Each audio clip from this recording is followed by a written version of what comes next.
Prabhu Nityananda Shri Advaita Gadadhar Shivasadi Gaur Bhakta Vrinda Shri Krishna Chaitanya Prabhu Nityananda Shri Advaita Gadadhar Shivasadi Gaur Bhakta Vrinda Hare Krishna, Hare Krishna, Krishna Krishna, Hare Hare, Hare Rama, Hare Rama, Rama Rama, Hare Hare, Hare Krishna, Hare Krishna, Krishna Krishna, Hare Hare, Hare Rama, Hare Rama, Hare Hare, Hare Krishna, Hare Krishna, Krishna Krishna, Hare Hare, Hare Rama, Hare Rama, Rama Rama, Hare Hare, Hare Krishna, Hare Krishna, Krishna Krishna, Hare Hare, Hare Rama, Hare Rama, Hare Hare, Hare Krishna, Hare Krishna, Krishna Krishna, Hare Hare, Hare Rama, Hare Rama, Rama Rama, Hare Hare, Hare Krishna, Hare Krishna, Krishna Krishna, Hare Hare,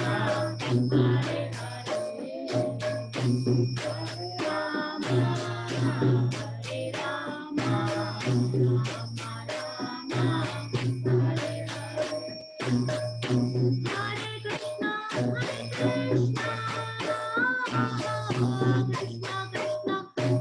Hare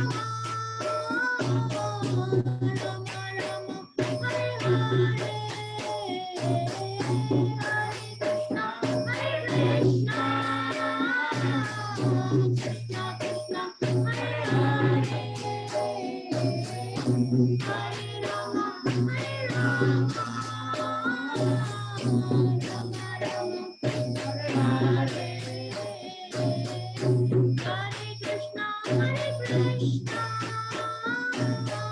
Krishna, Krishna Krishna, Hare Hare, Hare Rama, Hare Rama, Rama Rama, Hare Hare, Hare Krishna, Krishna Krishna, Hare Hare,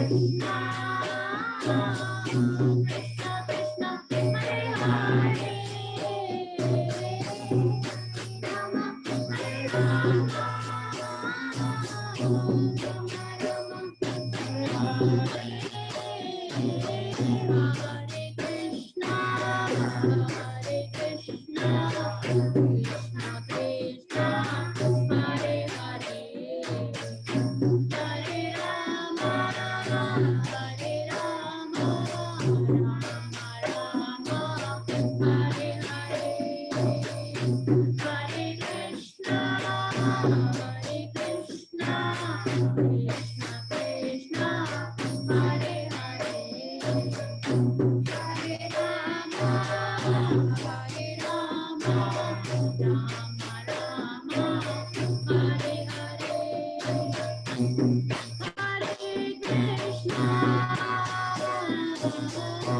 Hare Krishna, Hare Krishna, Krishna Krishna, Hare Hare,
आपको देना है श्लोक test, आपको एक एक जने का सिर्फ रहना है श्लोक के बाद 5 मिनट के लिए, आपको पूरा क्लास में रहने की जरूरत नहीं, सिर्फ आप हम जब काम करेंगे आपको शरण करना है.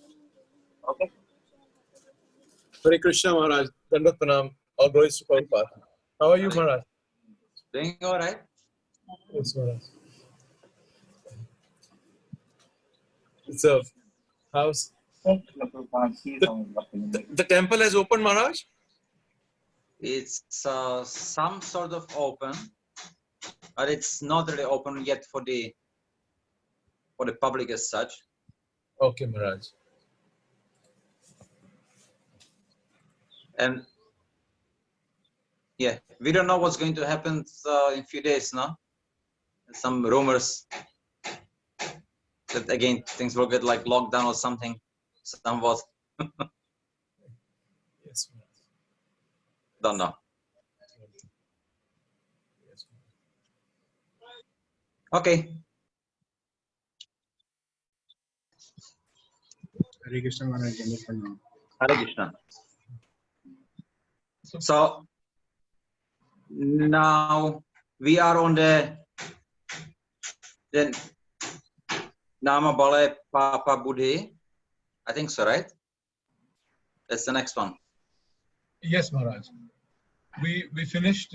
5th and 6th. Yes. Okay. So then we're reading from Harinama Cintamani, and we will be reading from chapter 9, then Nama Bale Papa Buddhi, to commit sinful activities on the strength of the holy name of the Lord.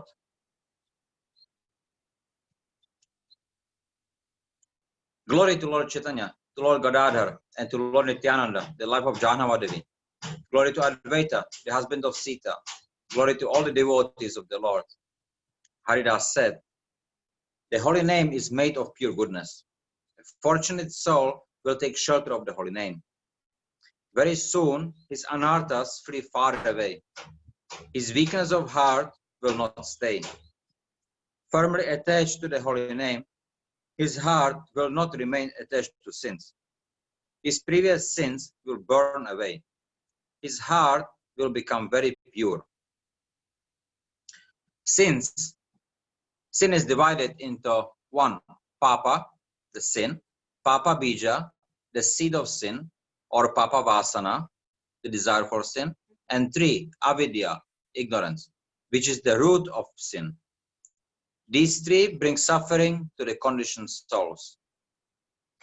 Merciful to the other souls, the fortunate souls always act for their welfare. He cannot bear that the conditioned souls are suffering. He acts to help the souls victimized and troubled by other souls. The thirst in his heart for material sense pleasure becomes very weak. The yearning of the senses do not stay in his heart. He becomes disheartened in struggling to get money and woman. Satisfied by whatever comes with pious and moral deeds, he maintains his life. So, as we were discussing before in regarding the anarthas, so then the Papa Bija, those are the anarthas, or then also the Papa Vasana, the desire for sin. So, as long as the anarthas stay in the heart, then we will be pushed to act sinfully. Now, the thought for sinful activity, it may arise in the mind. Yamunacharya, no, he also preaches. He says, when I think of sex, I spit on the idea. So the thought itself, it may come. We are in the world. The world is full of lust. The world is made of lust. Everything is just for our sense gratification or for other sense gratification, right? So now the thought may come, and that's not very surprising. But if there is no anartha in the heart, then the thought has nothing to get supported by. There is not going to be anything farther than that. So we are safe then. But if the anartha is present and the thought or the idea comes, then the Papa Bija, the anartha, starts growing, starts developing into the full-on anartha, starts growing into the desire. The desire starts growing, and it goes from the stage of thinking into the feeling. So the attachments grow.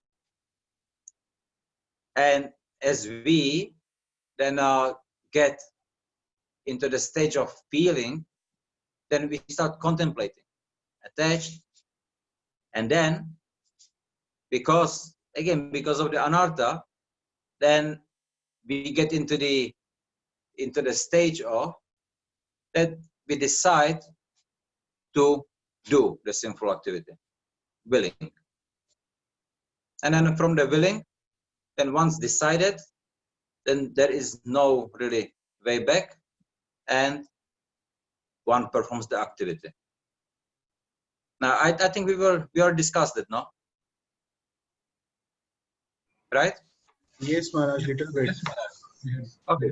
We have had this.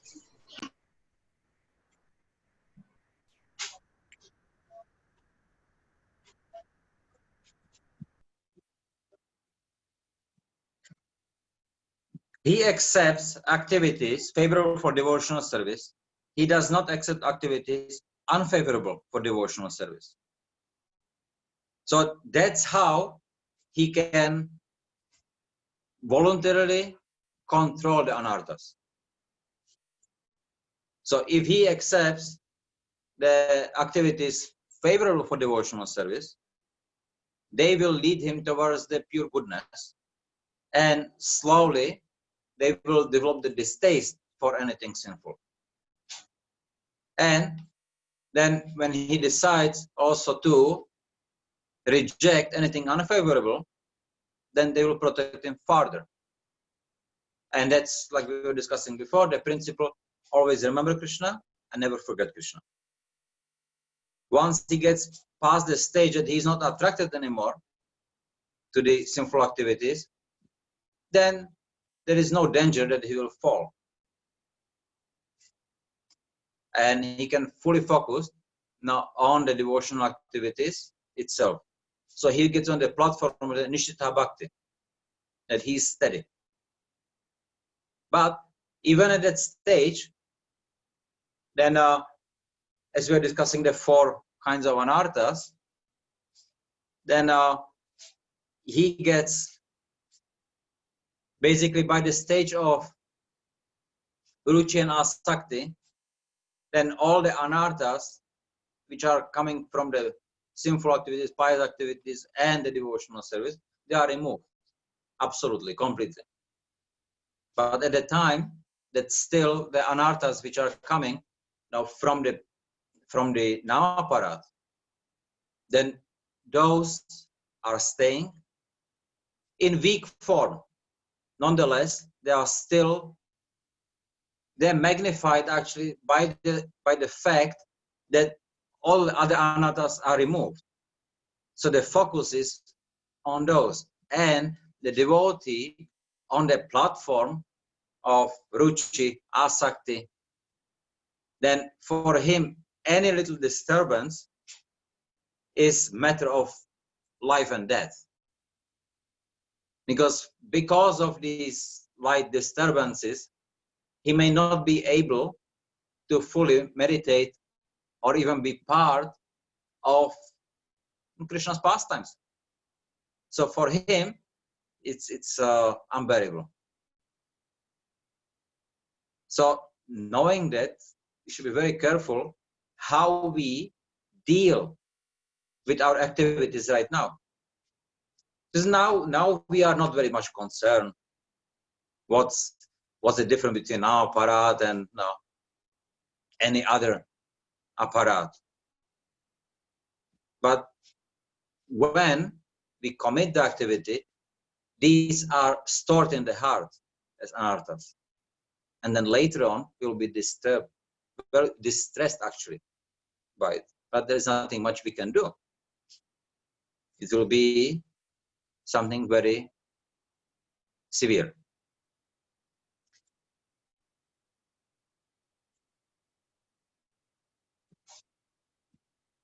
He thinks Krishna is my only protector. He thinks Krishna is the protector of my life. In his heart, he does not keep thoughts of I and mine. He always humbly chants the holy name. How can sinful thoughts or deeds stay in person who in this way takes shelter of the holy name? His previous propensity to sin gradually becomes less and less. Quickly, he becomes pure. He becomes wise. In the time between sinful and sinless life, there is a time of some days where the sense of sin lingers. Now, when Haridas Thakur says he becomes wise, that means wise is that he is able to use his intelligence over his mind. So he knows what's right, he knows what's wrong, and he can follow that, not being pushed by the mind that even though the intelligence knows it's right, but I don't like it and I like something else which intelligence knows is wrong. And that's a person then whom we say he's unwise because he's doing something which is not for his benefit. It's for the benefit of the senses. And most of the time, these two things are opposite. So wise person becomes who is not controlled by the mind, who is not controlled by the senses. As one properly chants the holy name, the scent of sins quickly perishes. Lord Krishna promised Arjuna, my devotee will never perish. When there is danger, I will protect him.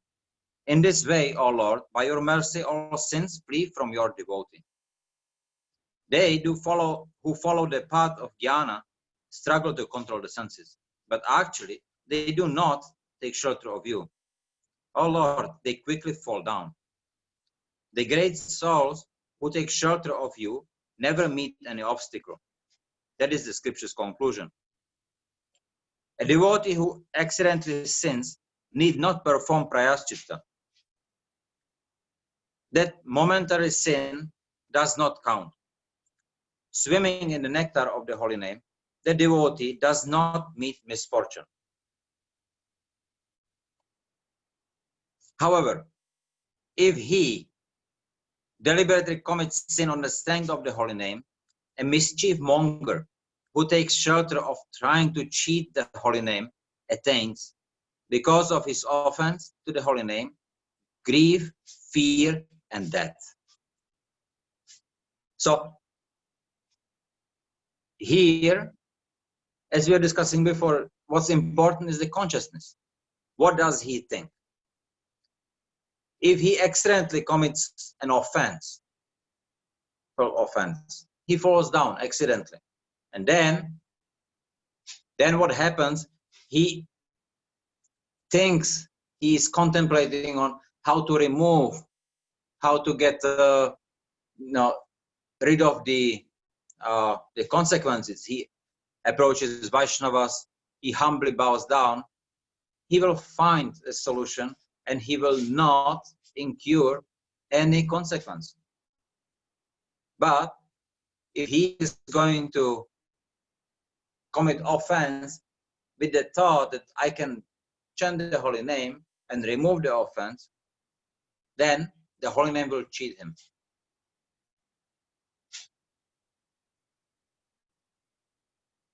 Even after many punishments of Yamaraj, he is not delivered from his offense. Even if he thinks of committing a sin in that way, he will be punished. Who can measure his punishment if he acts? So this is also a very important point. We know that in Kali Yuga, that the living entities got a blessing. If you commit a sinful act, then you will get the reaction. But if you just think of a committing the act, but you don't actually commit it, then the reaction is not counted, unlike in other yugas. So, okay, that's great. But here, Haridas Thakur, now he's telling us, if somebody is thinking of committing offense on the strength of the holy name, even that brings reaction already. So that's very fearful.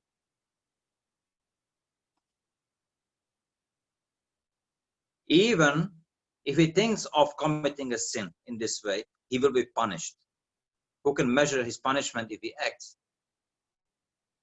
So we should be very careful and constantly try practicing and developing the activities which are favorable for devotional service, and practice the exchanges with the devotees that will keep us away from thinking about committing offenses on the strength of the holy name. In the scripture, it is heard that the holy name removes more sins than a great sinner can commit in many millions of births. The 5 kinds of sin, including even the greatest sins, flee from Namabhas chanting of the holy name. This the scriptures say again and again. A cheater who has faith in these truths may try to cheat the holy name. Renouncing troublesome grihastha life, he may accept the garments of a sannyasi. Lusting over woman and money, he may travel from place to place. O Lord, you have called such a person a Markata Vairagi, monkey sannyasi. Pretending to be a sannyasi, he likes to spend time chatting with women. A person who pretends to be a sannyasi, but in truth lives like a grihastha, is not fit to be spoken to. He pushes the whole world into danger. A person may live like a grihastha, or he may go to the forest and live like a sannyasi. Either way, he is not at fault. He should live a sinless life, chant the holy name, and be happy. So, in other words, within the Varnashrama Dharma, then there are the Varnas which are according to one's qualities, so he's engaged according to that, and there are the 4 ashramas which are meant for the spiritual development. So we have to be concerned especially about the ashramas. Those are the most important. Brahmachari, Grihastha, then Vanaprastha and Sannyas. So anyone within these ashramas, if he follows his duties of the ashrama, is safe. And if he develops the desire, if he develops chanting of the holy name, then as Srila Prabhupada promised, that one can make it back to Godhead in one lifetime. There is no problem. But if he is not following his duties of the ashrama, then he is in trouble.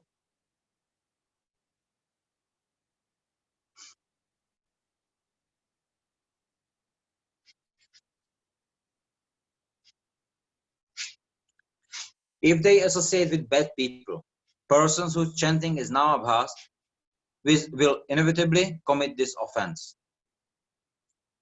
When pure chanting of the holy name, Shuddhanam, rises in the heart, the devotee will not commit this offense.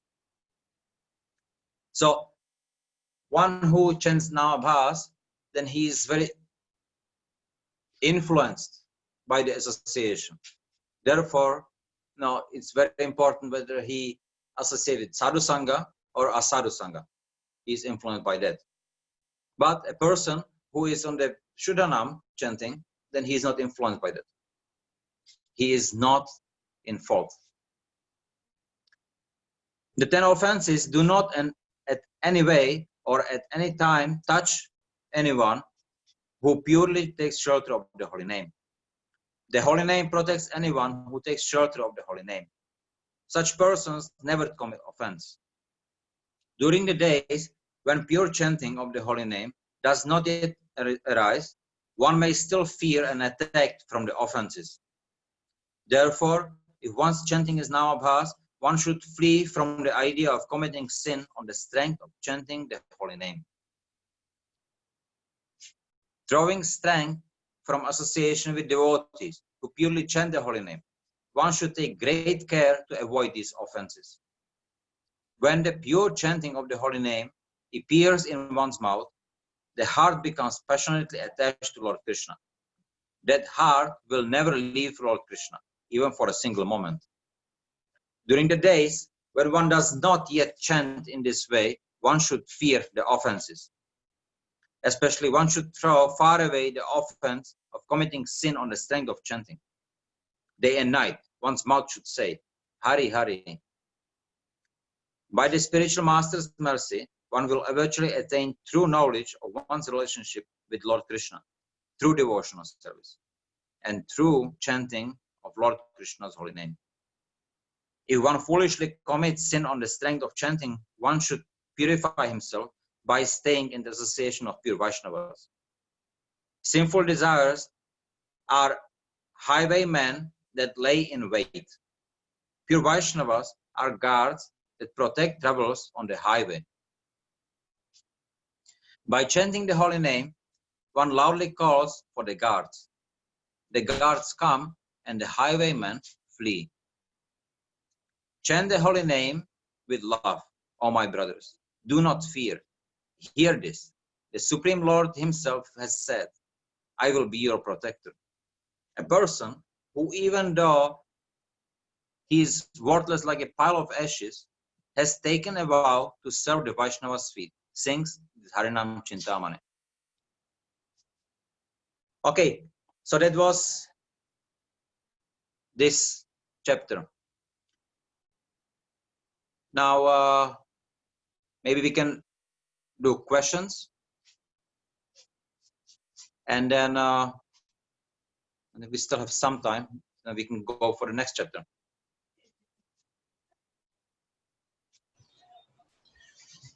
Yes, Maharaj. Maharaj, can I ask one question? Yes, please. You discussed about that the importance is the consciousness is very important, right? So if one accidentally commits an offense and then he falls, but he looks for solutions, so he's more safer. But I could not understand what was the second point, Maharaj. So could you please reiterate on that? What was the second point that you talked of? Like, one is that if one accidentally commits, other is one is committing deliberately. So could you please explain on that a little bit? If one accidentally commits an offense, okay, if he commits some sinful activity, then now he will regret. And he regrets, he is going to look for some solution to that. He will not be happy. So then he will go to senior Vaishnavas, he will go to the Guru Sadhu Shastra, and he will see what he needs to do so it doesn't happen again. He will try to prevent it. Now, because of that, and he is trying to prevent it because he wants to be a Vaishnava. So then he is still on the same platform as he was. Nothing happened. For Krishna, nothing happened. But if someone then commits the offense, commits the sinful act, and he's not looking for the solution, he's not trying to recover from that. He just takes it anyway. No, yes, I have done something, but everybody is like that. No, at least I'm not pretending. No, I'm honest.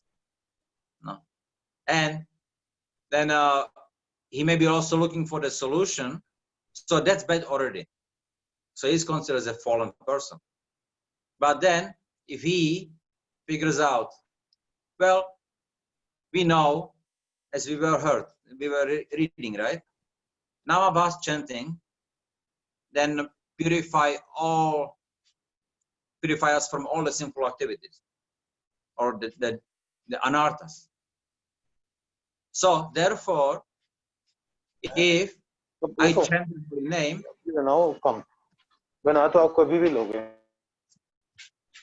when I then chant the holy name, then the reactions for the sinful activity which I did gets removed. So therefore, now I don't have to worry about, and I will chant the holy name, and I can go on committing sinful activities. So this is the most dangerous case, because he may just be doing the sinful activities as he did, and thinking that it will be all okay because he's chanting the holy name. So at that time, the holy name cheats him. It doesn't give him the solution. It does not remove the anarthas. In fact, it makes the anarthas stronger. And that's the anartha from now Aparadha, and then it will stay with him for a very long time. So we should be extremely careful then not to think this way. Is that what you were asking? Yes, yes, Maharaj. This was what I was asking. Thank you so much. So there are three scenarios, right? One commits the sinful act and he looks for a solution not to do it again. The other one is he commits the sinful act, he accepts it, okay, it's all right, what to do? No, I'm sinful, I'll stay like that. So he is considered as a fallen person. But it's also doesn't have much evil, he can get purified easily. But the person who takes it, yes, I've committed sinful act, I'm fallen, but I can take care of it by chanting of the holy name. That's the most sinful. And that will stay with him. So he is the worst. Yes? Yes, Maharaj. Thank you. Yes, Vinod Prabhu, Rashmi Mataji, you have a question? Yes, Prabhuji, Hare Krishna. Hare Krishna, Maharaj. Hare Krishna. Maharaj, my question is somewhat similar to Ronnie Prabhu's question. There are daily activities that we perform and we unintentionally kill some insects, some organisms. So what does happen in such scenario? We are not doing that act deliberately, but then we'll still be punished because it's a sin killing anybody, killing any insect, any organism. So what does happen in that case? How do we overcome it? It's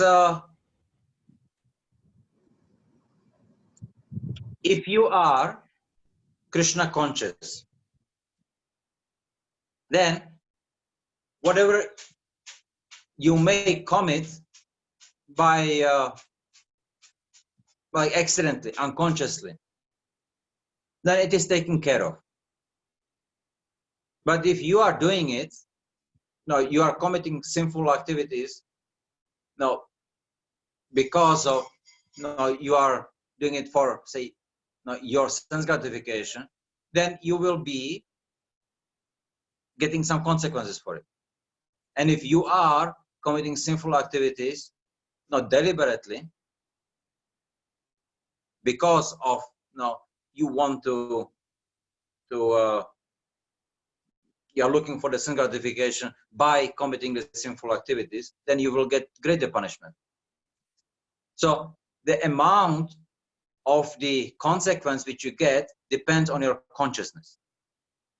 Like an example, now, you are going to the temple.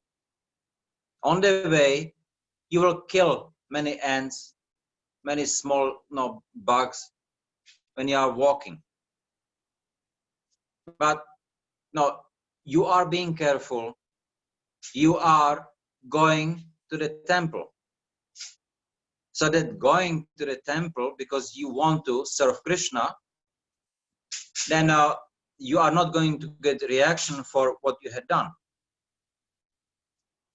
If you are not going to the temple and you are going to go for some maybe cinema hall or something just to enjoy yourself, you are not thinking of Krishna, you are thinking about yourself.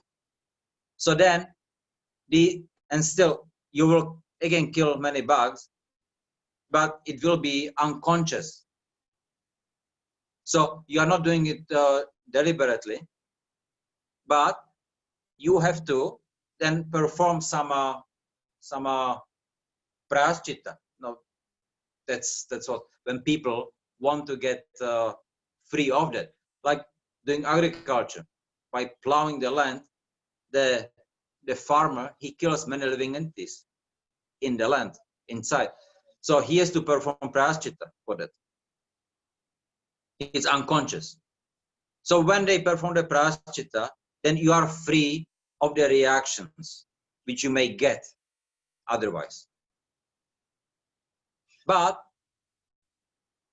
the prayaschita will not free you from from the desire to commit the offense, the sinful activity. So therefore, no, if it's unconscious, a prashita is done, then it's not a big problem.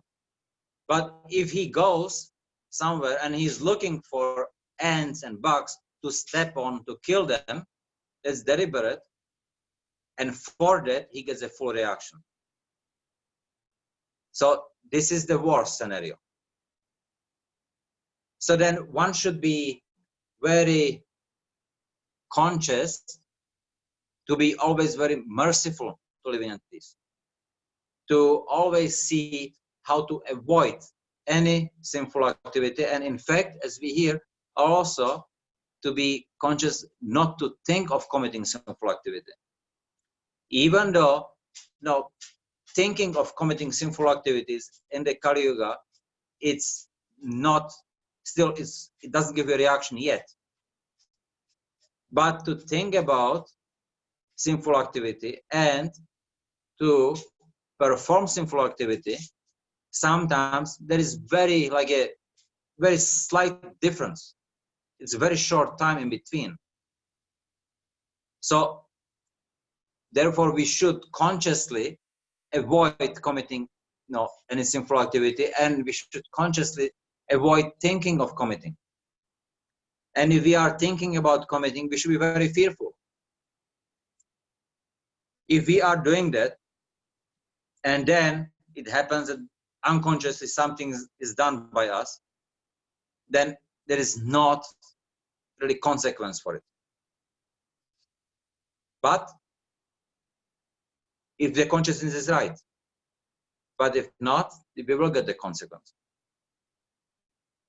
Is that Yes, Maharaj, it answers the question. okay? Hare Krishna. Hare Krishna. Any other questions? Hare Krishna Maharaj.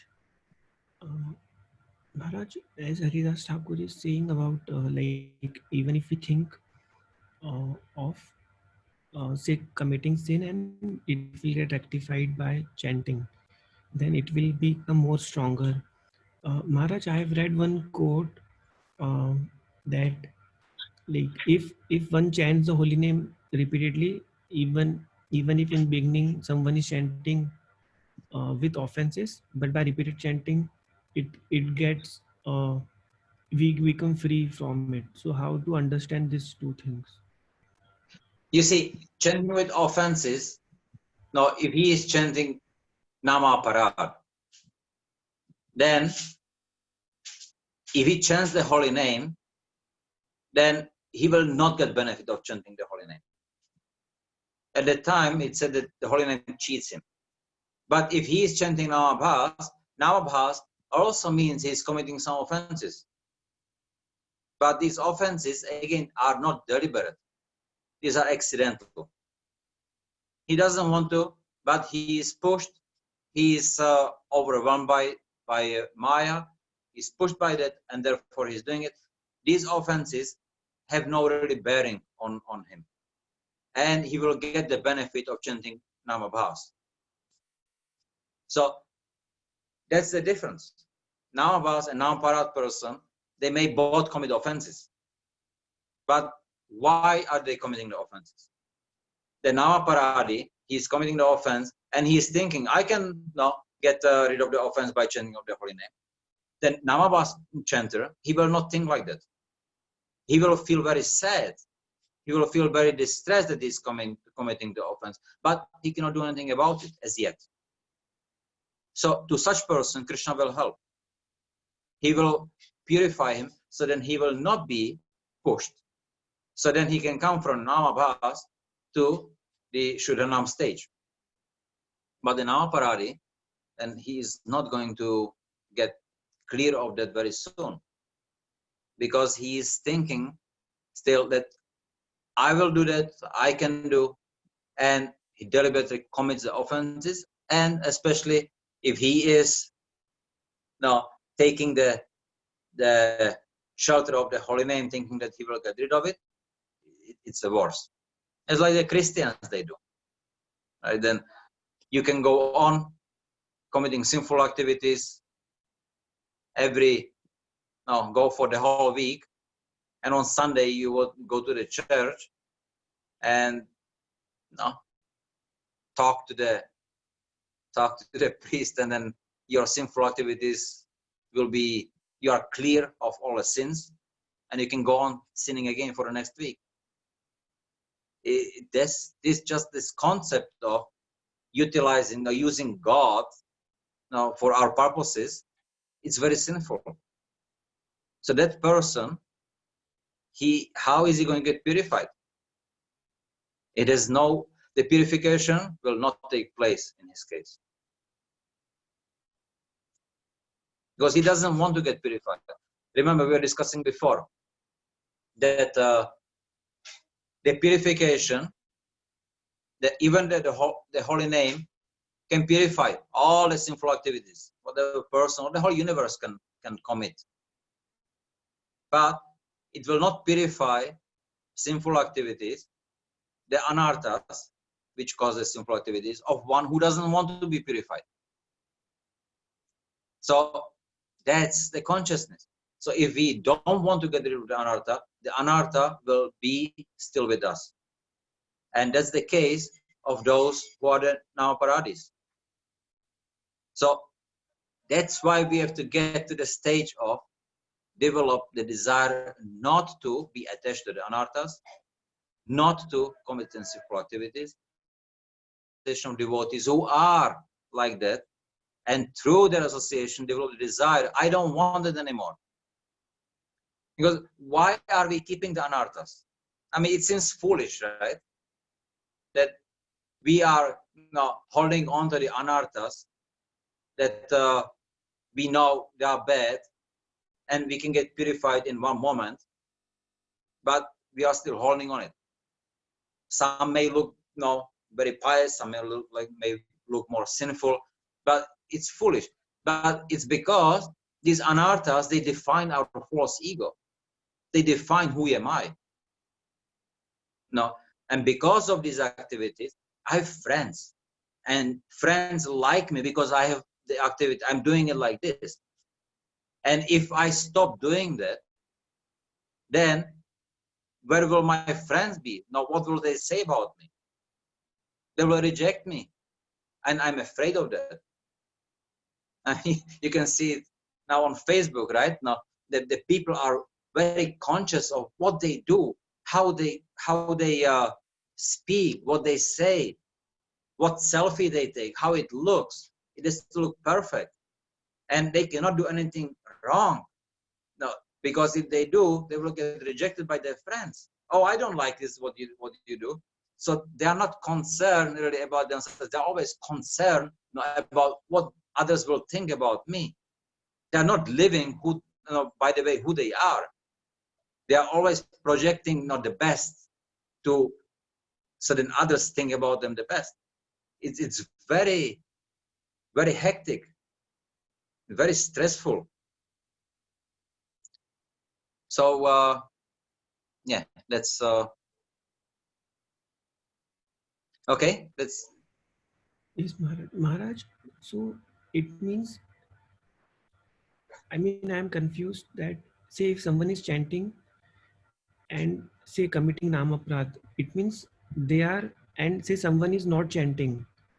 So then, and who is chanting and committing Namaprad, then we are saying is bad. Then is it like that? See, now the one who is chanting, committing Namaparad, he is chanting Namaparad. So then yes, this is not a person who is ignorant, innocent. He is chanting, like say Mayavadis. They will go on and they will chant the holy name. But what do they chant? They think about that they are chanting for themselves, that they are that they are Narayan.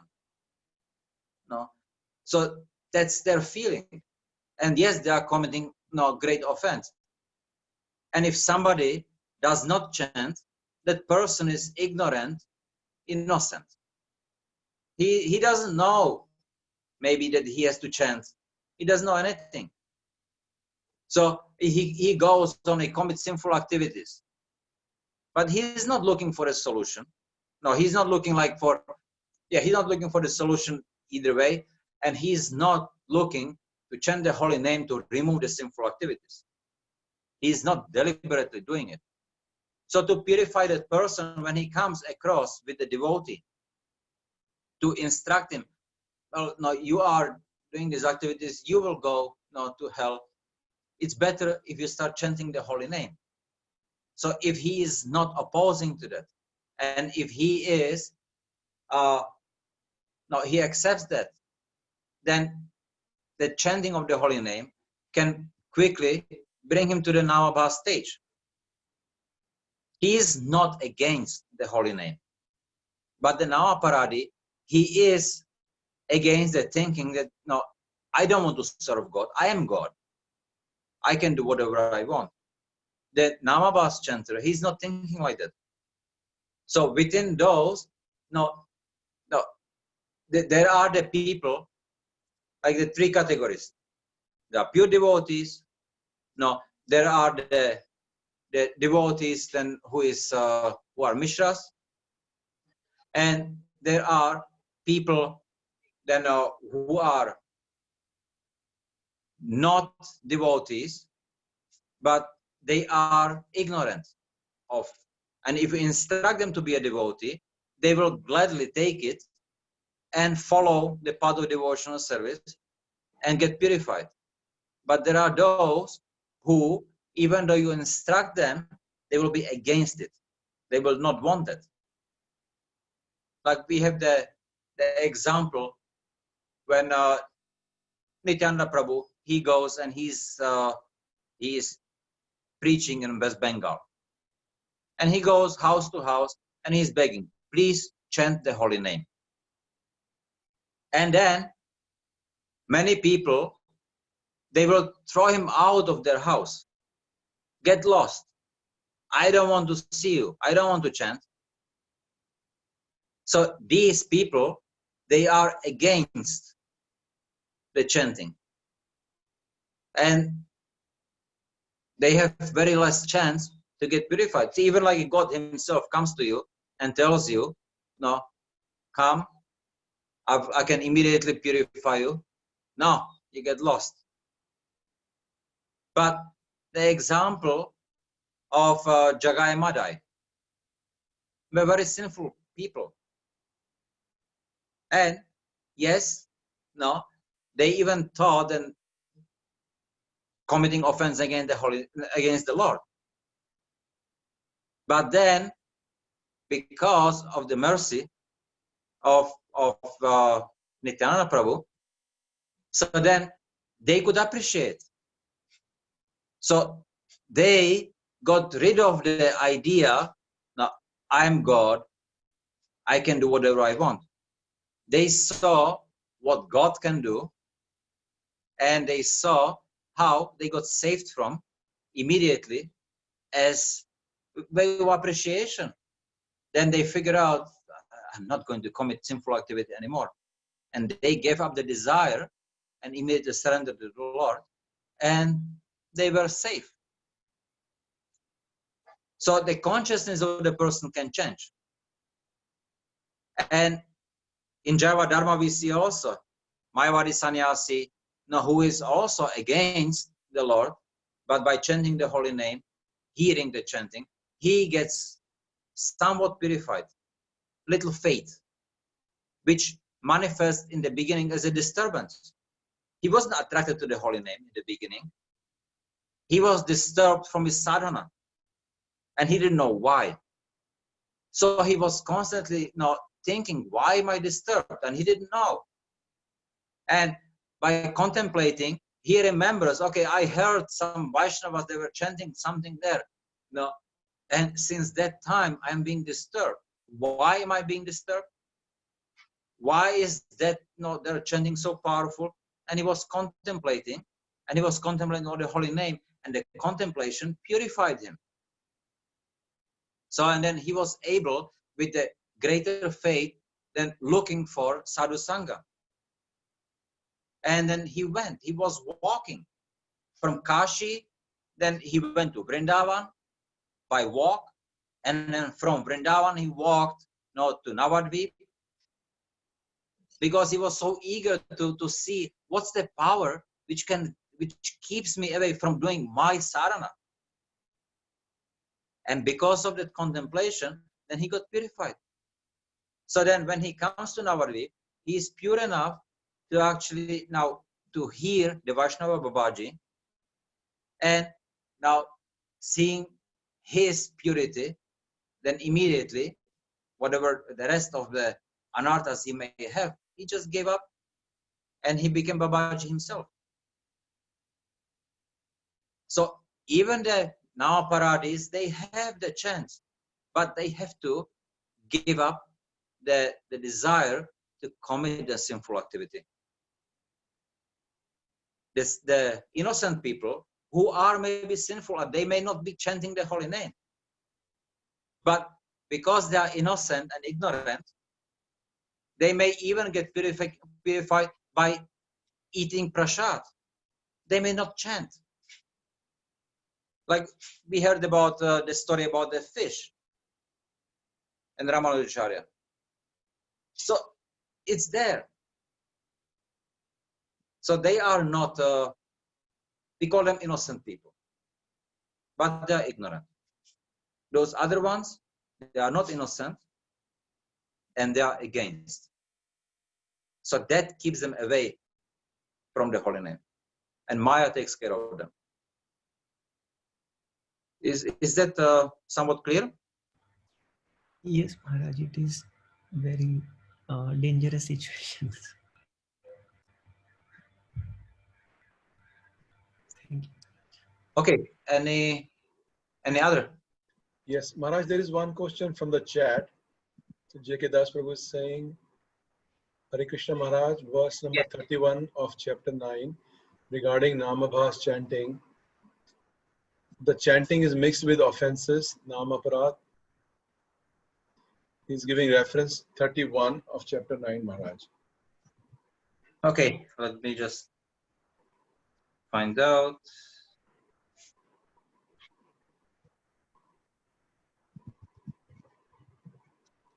Yes.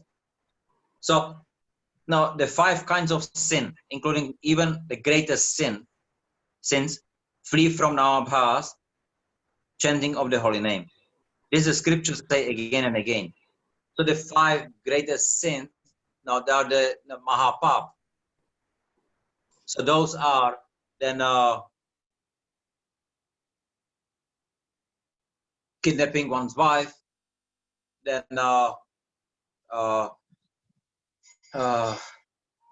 overtaking one's property, killing someone. Yeah, there are 5 of them. So they are still in the category of sinful activities. So within the sinful activities, now these 5 are the most sinful, and then for those, then when judged, the king should actually punish them by death. There's no other solution to that. But these are nonetheless just ordinary sinful activity. So the holy name can purify those. No, devotional service purifies those. So when a person, he performs the devotional service, so even though maybe the devotee, who is devotee now, before that he was a dacoit, and maybe he even killed some people. But once he accepts devotional service and he surrenders, then it's not considered that he is sinful anymore. So those are the Mahapaps. So the chanting of the holy name can remove all those, as long as the person is receptive and he gives up the ideas to commit the sinful activity again. So the anartha gets removed as long as one is decided, I don't want to be that anymore. There is a story of Angulimala. You know the story? Anyway. Yes. You know it? No, Maharaj, some may not have heard it, so you can recite, Maharaj. Okay. So he was a student in Gurukula. And then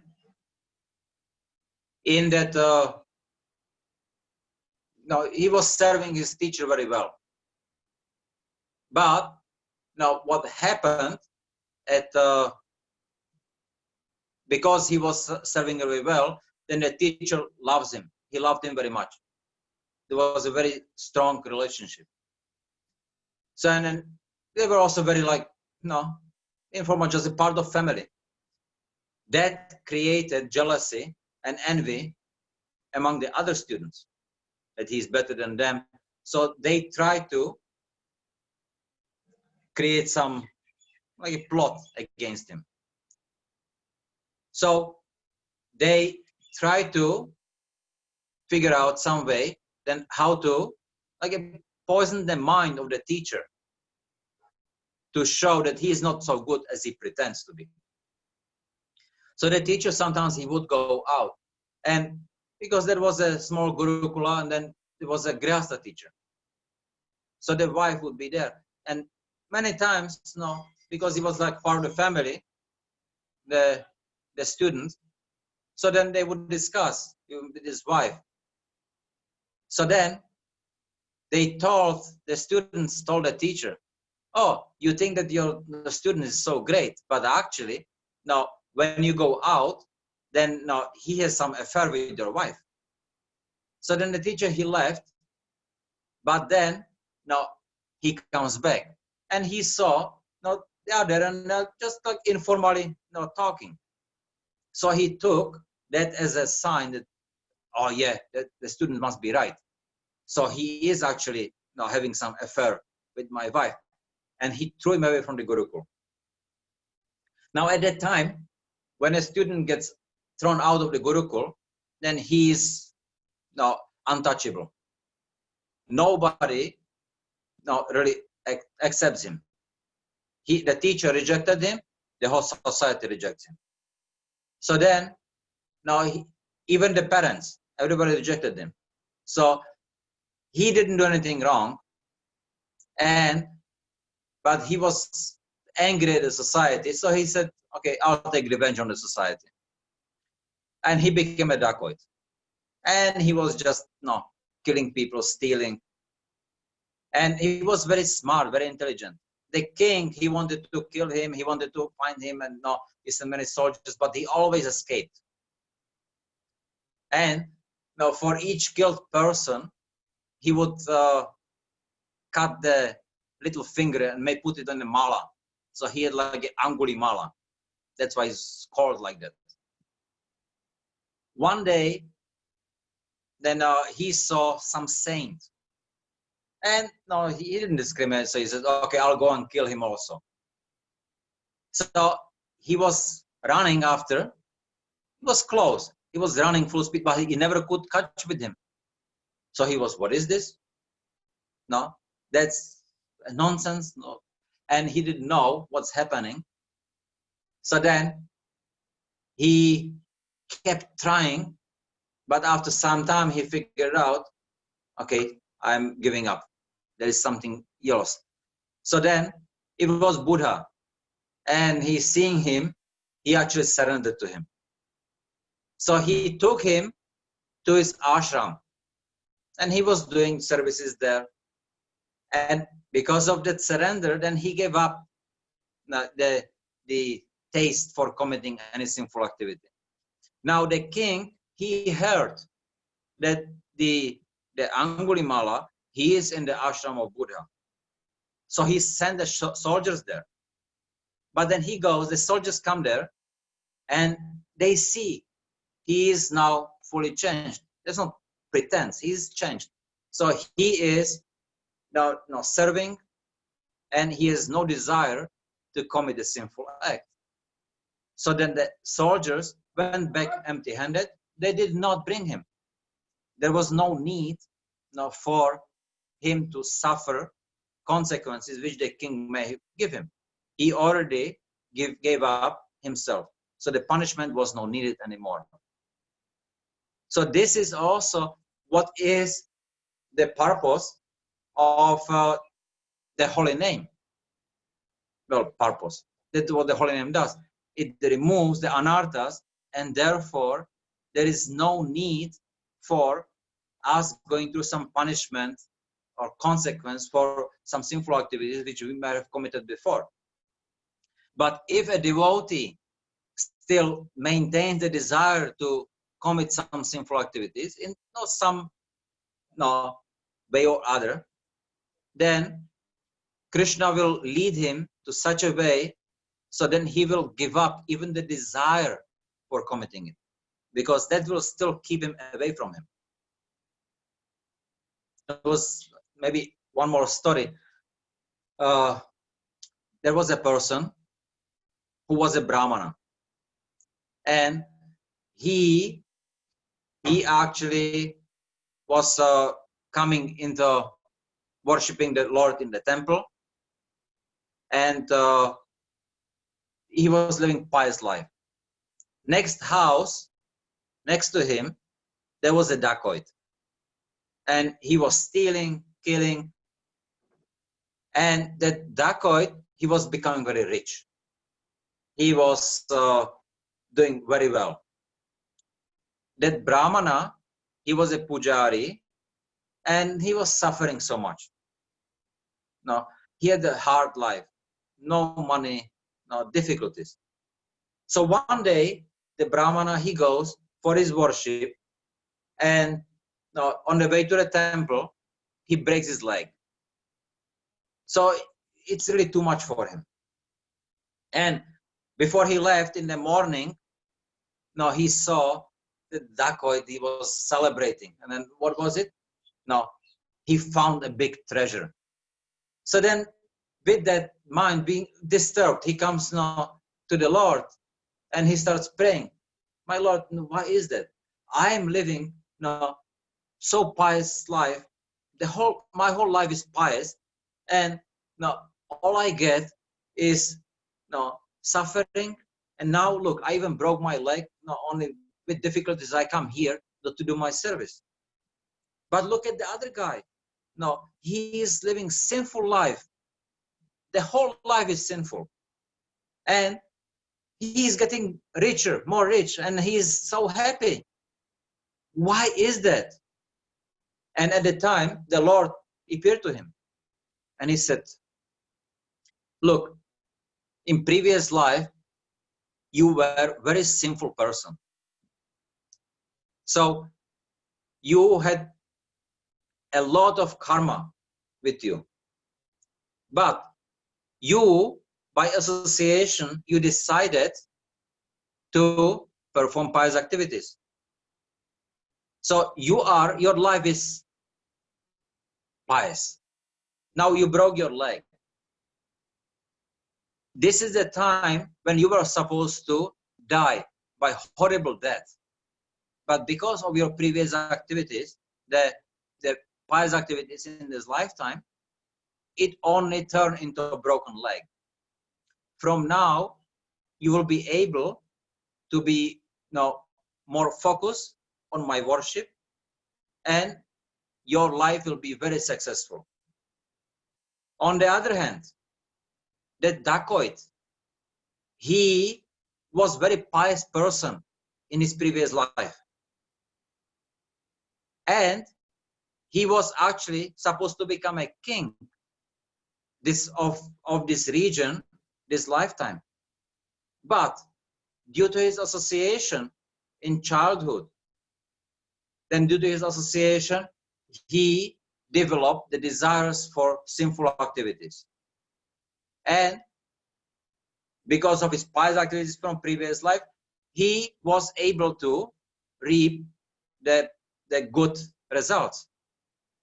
Now, he has found this treasure, with this treasure, this is the end of his pious results.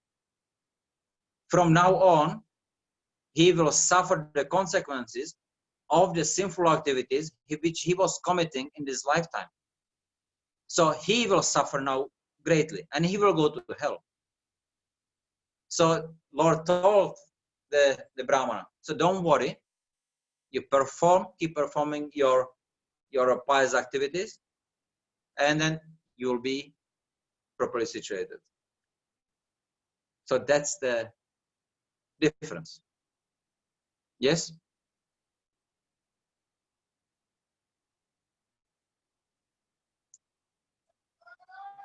Yes, thank you, Maharaj. I think I hope he got that answer, Maharaj. So Maharaj is already 1:20. It's past your time. We are okay. So then, yeah, we will end here. And tomorrow we'll start 10th chapter, Maharaj? Yes. Okay. So we will discuss. If there are some other questions, then we can also ask tomorrow. Okay, Maharaj. But yeah, we will then discuss to instruct the faithless person about the glories of the holy name. This is also very important to understand, because when we preach the holy name, we preach chanting of the holy name. So sometimes the devotees, they think, but I'm instructing somebody in chanting of the holy name, so am I committing no aparadha? So then we will talk about it tomorrow, and what actually the difference is. Yes, Maharaj. We'll have more questions from that chapter. It will be more practical, because this is it will be a day-to-day affair for devotees, especially those who are preaching, to get right understanding. Okay.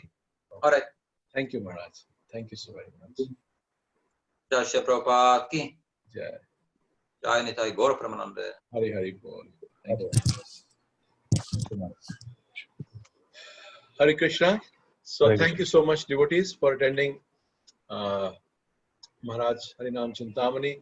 And again and again, I can't tell you how much benefit we will have by hearing this pravachan from a sadhu Vaishnav, because it'll be there in our consciousness, and whenever we have issues, problems, and Krishna is also Paramatma in the heart, so he can, if we are favorably situated, then he can make us remember all this. So thank you so much. और आज शाम को फिर 5:30 से 6:30 बजे हमारी गुरु अष्टकम की classes होंगी. We will try to keep them in a mix, Hindi and English mix. I will request Rasanand Prabhu to do like this. So please come and hear what is the meaning of Sansar Dava verses. So thank you so very much. Hare Krishna. All Hare Krishna. Prabhupada. Hare Krishna. Hare Krishna. Hare Krishna, Prabhuji. Thank you so much. Hare Krishna. Thank you, Mataji. Hare Krishna, Prabhuji. Hare Krishna, Prabhu. Hare Krishna. Hare Krishna.